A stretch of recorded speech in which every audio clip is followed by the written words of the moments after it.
my bitches bad as shit. We on top like chandelier. We make a movie, curve full of baddies and bougies. Glocks, fans and Uzis. I might pop out like John Wayne. Come through, sweep that bitch like Nudie. Only my Lumi. I'm in here clutching the Uzi. Sliding big truck like Dooley. Ducking the groupies. I'm not the type to be choosy. I gotta ride with the tool. I thought you knew me. I don't gotta go to no job. Rapping and chopping my duties. Smoke be thicker than Fox. Woods be bigger than logs. Yeah, I'm not your average buddy. Yeah, it's a couple of bags on a buddy. She gon' give me some head and get lucky.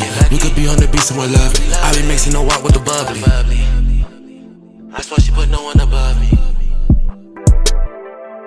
All my bitches bad as shit. We on top like chandelier. We make a movie, crib full of baddies and bougies. Glocks and fans and Uzi. I might pop out like John Wayne. Come through, sweet some bit like Nudie. I might pop out like John Wayne. Come through, sweet that bit like Nudie. All my bitches bad as shit. We on top like chandelier. We make a movie, crib full of baddies and bougies. Glocks and fans and Uzi. This is I a might pop prepaid out like collect John call Wayne. from Come through, sweet that bit like Nudie. Welcome everybody to Concrete Keeping Real. This is season 2. I loved everyone that supported me on season 1. But today we like to bring you an individual who's been on death row, who is now serving a life sentence. And we need to hear his story because there's a lot of individuals who are like him sitting in those, as I like to call it, plantations, in those compounds where they were literally kidnapped, as I like to say, from their family and loved ones and forced to live a life that they never wanted to live. So CWAY, introduce yourself, man. Welcome to the podcast, and thank you for allowing me to have your presence on this jail call. Man, I appreciate you, man. How you feeling? I'm feeling great, man. You know, I'm on the other side, man. I'm feeling great. I'm trying to tell you. So what we start at and what you need from me, and tell me how can I help and how can I get a proper assistance. All right, so let me bring the audience up to speed. At the age of 19, you were charged with 5 murders. Years later, you were convicted for these 5 murders. Years later, you were placed on death row. How many years did you spend on death rows? All right, so the whole little thing started. The crime happened in 96, 97. I got locked up in 98.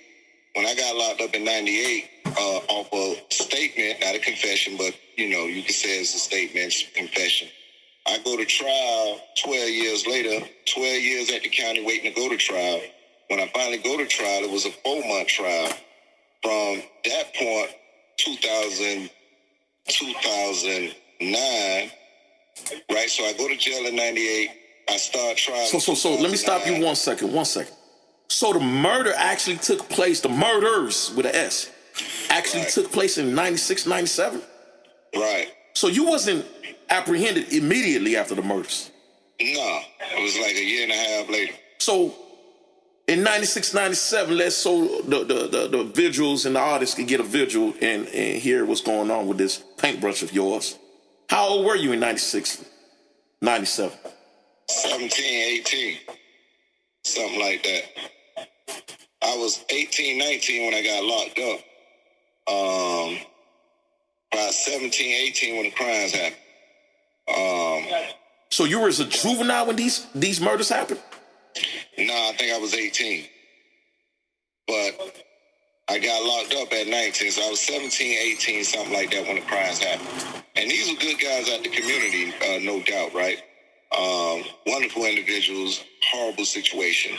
As you know, I'm actually innocent, but I don't take none of this situation as something light. So the crime happened 96, 97. I got locked up in 98. From 98, 2009, I went to trial. 2010, I got sentenced and was sent to death. 2017, I had my death sentence overturned. From 2017 to 24, I got me a life sentence. That's the time span. So for the last 6 months, I've been chilling in population. Now, during that whole time, I was locked up in solitary confinement. So that was 26, 28 years of solitary confinement. And for those that don't know what solitary confinement is, it's a cell. You were actually in a cell, locked down 23 hours and out 1 hour a day, supposedly, but at times you were locked down 24/7, and that's how your entire incarceration from '98 on to just a year ago. That's how your time then. 6 months ago. Yeah, 6 months ago, I just came out of solitary confinement. So, yeah. And during those times in solitary confinement, were there at any time, did you have cellmates, or were you in a cell by yourself? Because there's different levels to solitary confinement. Yeah. So due to the high-profile nature of the cases, how I got wound up in solitary administrative confinement, from administrative, not knowing how to write it up, knowing the rules, running into certain incidences and politics, I wound up extending that stay due to the fact that I was considered, a person of considerable circumstances to the facility operational type dynamics. And so due to the fact that they felt or seen things the way they probably felt and seen things, without me knowing how to really write up and litigate my situation, I wound up having an extended stay in solitary confinement. So during that whole time, I was solo olo. So you did your entire incarceration, 20 plus years by yourself inside of a cell. Right. My God. So we're up to speed right now. CWAY, where are you from? Man, I'm from the Liberty City area, so I'm out of the Village, Poke and Beans, Scott Projects, Brown Sub, out of Powder. All them areas I claim. So you were born and raised in, man? Nah, I was born and raised in Atlanta, Georgia. I was born in Atlanta, I was raised in Miami, put it like that. Okay, so at what age did you migrate from Atlanta to Miami? Like I was like 3 years old. So what school did you attend to? Holmes Elementary, Charles Drew, and the rest were reformatory schools, but Miami Northwestern. So Holmes Elementary, Charles Drew, and Miami Northwestern. Did you ever graduate? Nah, I never got to the point of graduation. When was the first time you had run-ins with law enforcement? Because I'm just trying to see how a bright individual like you get caught up in the ugliest and heinous murders that you were convicted for. That's a deep question. How you get caught up in a system that's deprived of proper resources. You get smart individuals who wind up being creative, and that creativity is usually a violation of some form of a statute, right? You know what I mean? So when you got deprived environments where high stress exists with inadequate support structures. Hold on. With inadequate support structures, you wind up having smart people making dumb decisions. So my first run-ins with the laws, I don't know, I was like, what, 15, 16? Okay, so 15, 16 is the first time you run with law. One question, let me interject. Do you have siblings? Yeah, I got like 4 brothers and 5 sisters. So you come from a large family where do all you all share the same parents? No, so it's like 4 of us on my mom's side, the other 5 come off the dad's side, 9 altogether. Where were you? The middle, the last, the first? I'm the oldest, the first. So you're the first in your family. Right. So all your siblings looked up to you. Right, I had to feed them. So, I come from a deprived environment where substance abuse was real in my domain, alcohol, drugs, these type of things. You had working individuals, but you also had individuals dealing with their own mental health issues, battered woman syndrome, bipolar, depression, the type of things black women go through that I couldn't recognize then. What I can recognize now is those struggles, inadequate heartbreaks, all type of issues that you start trying to circumvent through different forms of mitigation. And drugs was one of those situations. So we're talking about your mom and your dad right now. Right. So when you got these type of dynamics with people dealing with their own issues, it wind up spiraling out of control. When you trying to substitute or mitigate your mental health issues, you wind up going through substance abuse. And mental health, as we know it now, is a real issue. There's a lot of that going on in these type of environments where people are drug abusers with real mental health issues. So knowing that then and was how it is now was how I'm able to recognize and navigate it and try to add some type of solution to it. But at that time was, where I was coming from and what I was going through. So what drug was your mom or your dad addicted to, if you recall?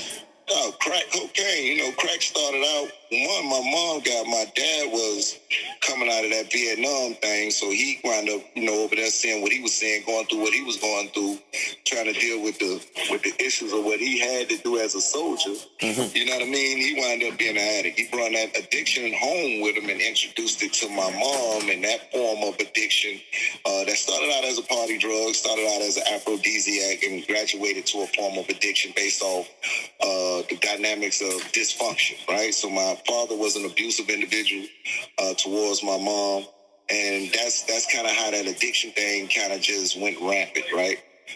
Trying to mitigate, started out partying, and next thing you know, you just trying to escape, and that escapism came to be a demon, you know what I mean?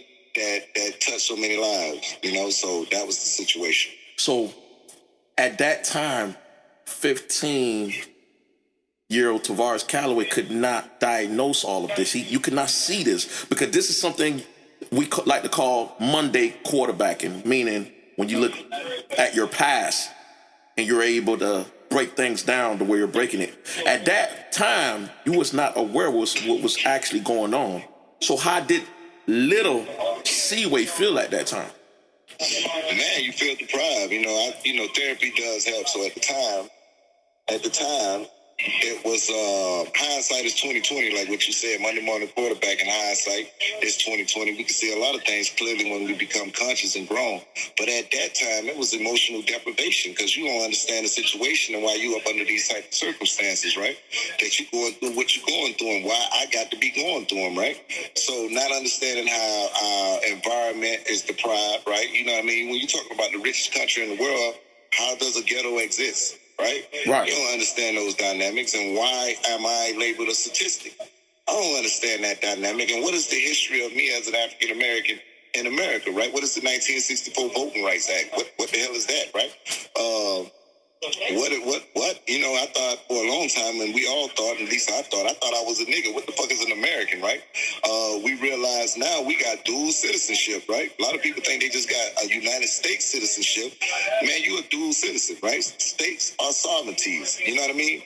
And by you being a Floridian, and your residential domicile is here, and you was born here, or you live here, or you reside here, you're a Floridian first, which means Florida is a sovereignty that's attached to the Union, right? But it still has its sovereignty rights, even though it's a part of the United States of America. Right. Which means it has its own constitution. Right? It has its own rules and bodies. So listen. There's a lot of food you giving my audience. Remember, some of them are babies. Some of them you have to give, Gerber. They got to eat on baby food because right now you giving them a steak. They understand that the United States government is an entity and the state of Florida is an entity. That's why you're able to be persecuted by both jurisdictions. Yeah. It's called dual sovereignty. Mm-hmm. That's exactly what it is. Mm-hmm. So these are, I say all of that to simply say we not knowing how to be citizens, right? So all citizens are governed by the rules and are responsible for the rules. So what it says in Beretta versus California, right? The case that most people who go through court systems learn about self-representation. Beretta versus California basically highlights the fact that ignorance is not a justification for a violation of a statute. So you can't go in the courtroom and be like, man, I ain't know that was no law, man. What you talking about, you know what I'm saying? I was there riding my bicycle, man. I seen some ice cream sitting in the trunk. I picked it up and started eating it. Man, your ass going to jail for theft, you hear me? But I didn't know it was a violation of the law. Yeah, you're a citizen of this country, right? Therefore, your ass needs to know the rules that govern your reality. We don't know that, right? So when we grow up in these deprived environments, you know what I mean? You're missing a lot of things, and a lot of that inadequacy is information. Powerful. Powerful. So now, your first run-in with the law at 15 years old, what was the allegation, or what were you charged with? What were you doing?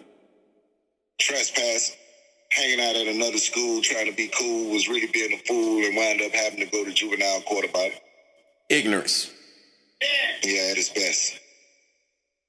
So you go to juvenile. How did your mom react to that, to the news that she had to come get you from juvenile? Yeah, no, it was other family members like grandmas, aunties that kind of came in and intervened. At that time, by 15, you know, my mom was going through her addiction real strong at that time. So a lot of her time in that present frame of time frame was an absence, right? So she pretty much wasn't present during that time. So she was an absent mother pretty much throughout your life because of drugs. Right, you know, absolutely. And we could also attach that to your father. Right. Well, once we separated from Atlanta, he was out the equation altogether. You know what I mean? Oh, so we're talking about a single mother now. Yeah, we talking about a survivor unit that was dysfunctional at its finest, at the highest level of dysfunction due to addiction. So did you have a male figure to look at? Did you have any male presence in your life, a man that could teach you life? Absolutely. See, what we had was my granddad. Most people,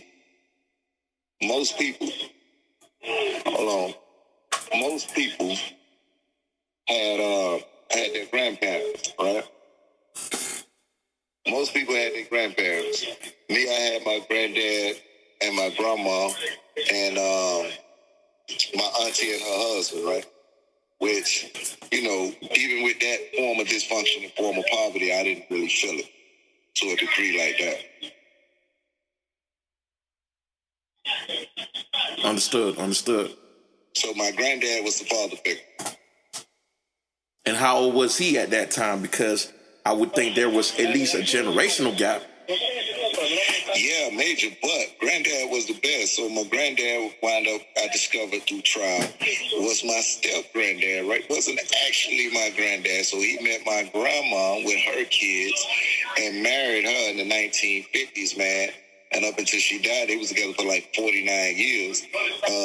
And they was going through the times, or them real times in those 50s and 60s, they was going through it, which they didn't share none of that history due to the fact I figured it was a trauma they couldn't express, and they probably didn't want to pass it on, but I wish they could have. I wish they would have. But the point being... We're talking about the Jim Crow era. Right, we're talking about the 50s, 60s, yeah. Those are some rough times for African Americans.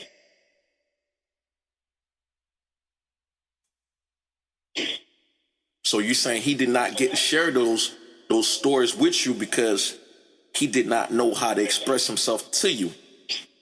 Right. You know, most people don't have that ability. And then a lot of times in communities like that, you know, trauma be real. So most people learn to suppress it and learn to put it in put it somewhere else. They don't pass it on because it's hard to talk about, it's hard to speak on. And a lot, like you said, it's hard to even articulate, you know, because my granddad wasn't an educated man. He was a working man, but he wasn't an educated man.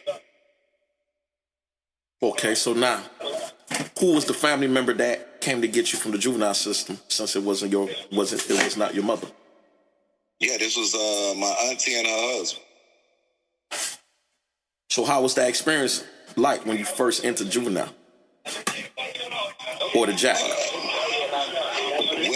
like any other, man, terrifying. Who want to be in a position where you missing anything, and what the fuck is a violation of a statute? So first of all, this is some bull stuff, right? This is some bullshit going on right here. I'm getting locked up for eating an ice cream sandwich right here. What's going on?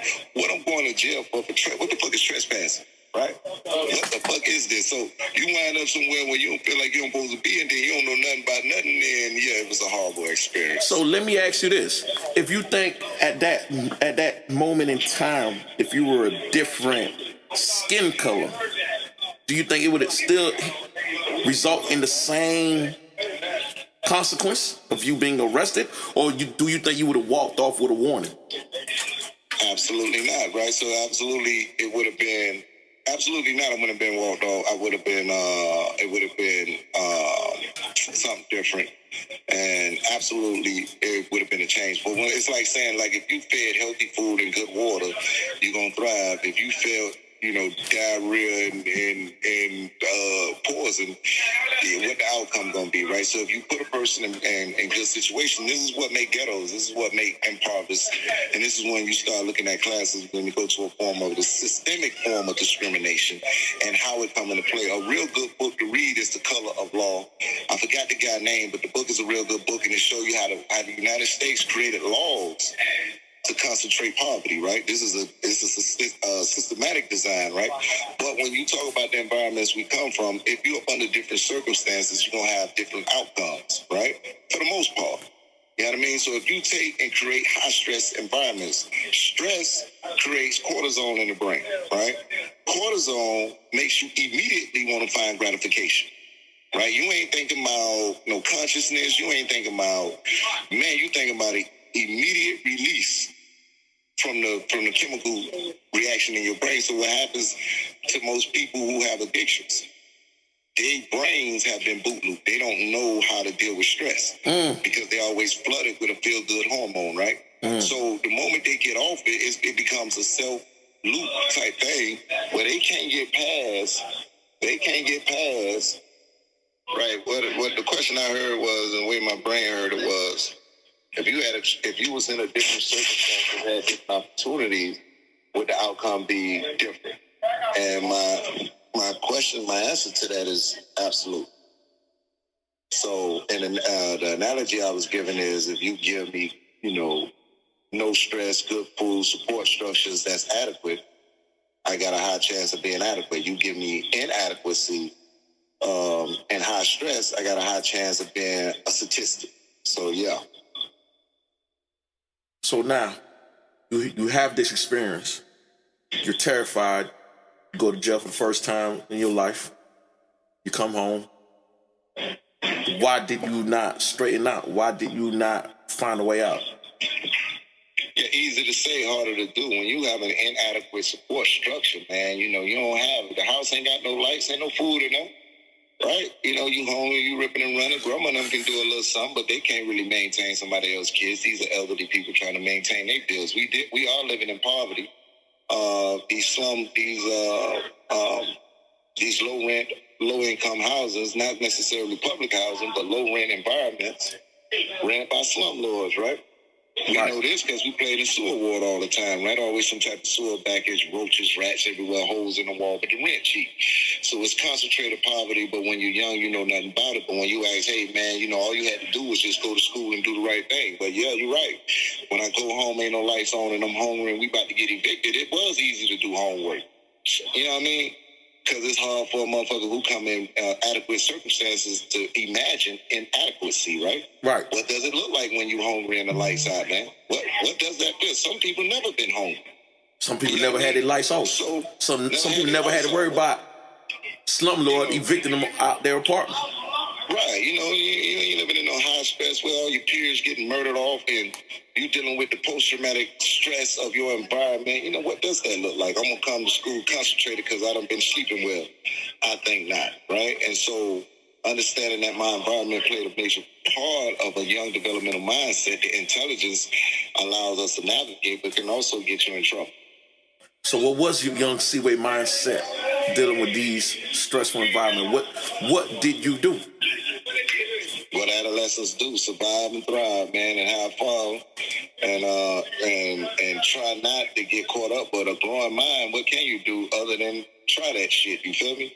Which mean is, all young people are wired to do something dumb, right? Right. And you're wired to be stupid, and that's the developmental process because your brain's still growing. Right. So when your brain is growing, this is where the parental discretion is strongly advised, right?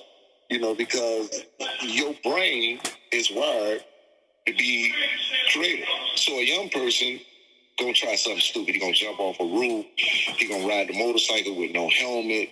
He gonna drive fast wherever he going. It's the young impressionable mind. Whatever commercial, whatever music he listening to, that shit is law. Right? This is not entertainment, even though it might say it on the front of the CD and I'm watching it on TV. This is real life. He can't discern between truths and untruth, right? Mm-hmm. So the young version of the mindset is living the illusion of whatever is painted before him, and that's the environment he's coming up in. Powerful. So you were out there running the streets with your homies, with your friends. Were you big on friends? Were you big on groups? Were you big on individuals hanging out with the homies? Take me to your past. I think the running the streets can be can be a little bit derogatory. Not so much running the streets, but you hanging out with your friends. It just happen to be concentrated. I don't know criminals. I don't know thugs. I don't know violators of laws, right? I know creative individuals, or I know intelligent individuals coming up with creative ways. Yeah, I know intelligent people coming up with creative ways to survive their circumstances, right? Right. You know what I mean? So we wasn't running the streets. We was just being adolescents.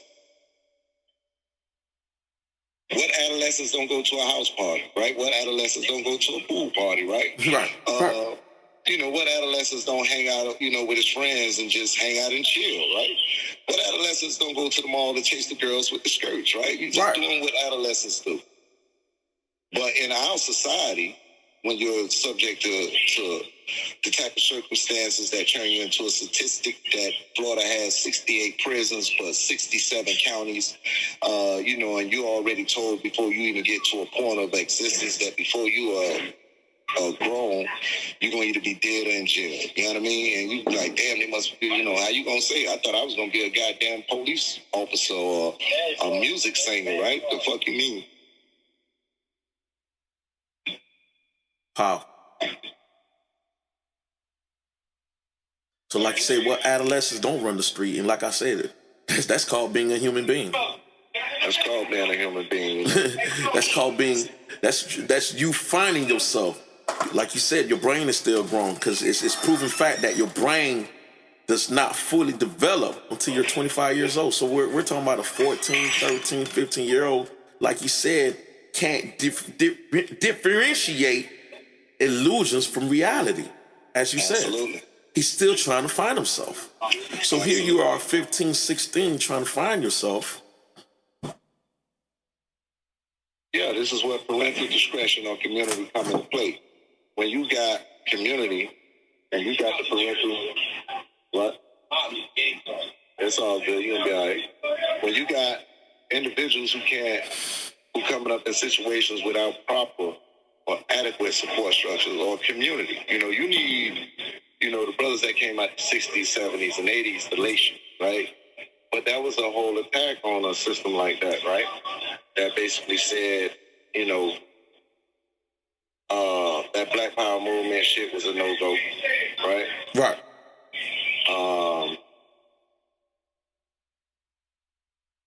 How, by the time 1990 come in, and we coming in at 12 and 13, it's a different format from the 80s with Chuck D them, right? Right. With the George Jackson, with the Soul Dad brothers, with what's my girl, Angela Davis and them. Right, so by the time we come out the 80s and we get to the 90s, it's a different program, you know what I mean? So what's the program then? Program has always been the same, kill them before they grow, but now we know that information is key and historical knowledge is key. Like, when you think about the Haitians and the Haitian Revolution,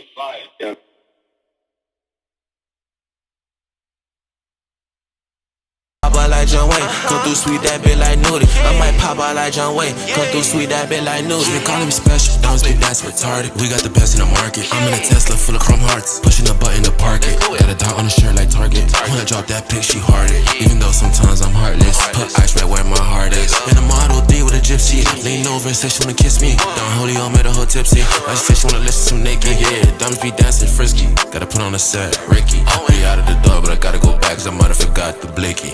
All my bitches bad as shit. We on top like chandelier. We make a movie, crib full of baddies and bougies, Glocks, FNs, and Uzis. I might pop out like John Wayne, come through sweep that bit like Nudie. I might pop out like John Wayne, come through sweep that bit like Nudie. All my bitches bad as shit. We on top like chandelier. We make a movie, crib full of baddies and bougies, Glocks, FNs, and Uzis. I might pop out like John Wayne, come through sweep that bit like Nudie. I might pop out like John Wayne, come through sweep some shit like Nudie.